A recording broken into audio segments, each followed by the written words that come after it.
சாந்தி. அவ்யக்த சமிகை 2 ஆகஸ்ட் 2026. பாபாவுடைய மகா வாக்கியம், दृढ़ता सफलता की चाबी है.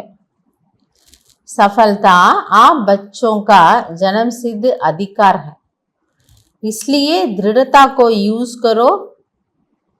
अलबेले नहीं बनो, हो जाएगा कर लेंगे ये नहीं सोचो.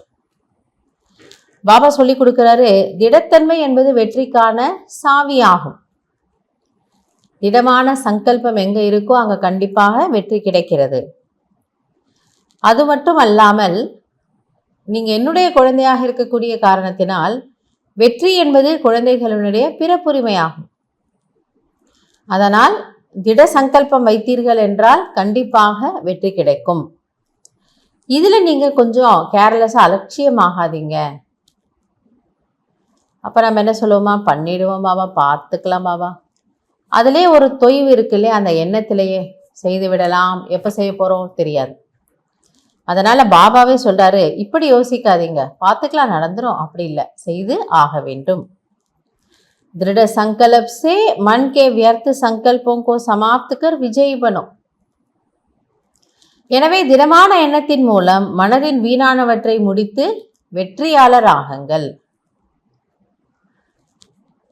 அதனால பார்த்துக்கலாம் அப்படிங்கிறது கூட ஒரு வகையான வீணானது, அசுத்தம் அப்படிங்கிறது இல்லை. நம்ம திட சங்கல்பம் வைத்து இந்த வீணானவற்றை முடித்து வெற்றியாளராக ஆகலாம். எனவே இன்னைக்கு என்ன சொல்றாரு பாபா, உங்களுடைய அலட்சியம் சோம்பேறித்தனத்திற்கு ஒரு முற்றுப்புள்ளி வைங்க. அதுதான் உங்களுடைய சூக்ஷ்மமா, அது விகாரம் கிடையாதுனால விகாரம் தான். ஏன்னா நம்முடைய முன்னேற்றத்திலிருந்து நம்மை பின்வாங்க செய்வது நம்முடைய இந்த அலட்சியம் மற்றும் சோம்பல்.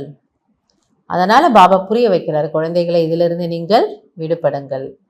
அதுக்கான ஒரு உபாயம் தான் சொல்றாரு, திடத்தன்மை, திட சங்கல்பம் வைங்க. திட சங்கல்பம் வைக்கும்போது நமக்குள்ள இருக்கிற சோம்பேறித்தனத்தின் மீது நமக்கு ஒரு ஆக்ரோஷம் வருது. இல்லை நான் இப்படி இருக்கக்கூடாது, நான் இதை செய்யதான் போறேன், இருக்கத்தான் போறேன், இப்படி அப்படின்னு நம்ம ஒரு முடிவுக்கு வர்றோம். அதுக்காக நமக்கு இன்னைக்கு இதை யுக்தியை பாபா சொல்லி கொடுக்குறார். நல்லது. ஓம் சாந்தி.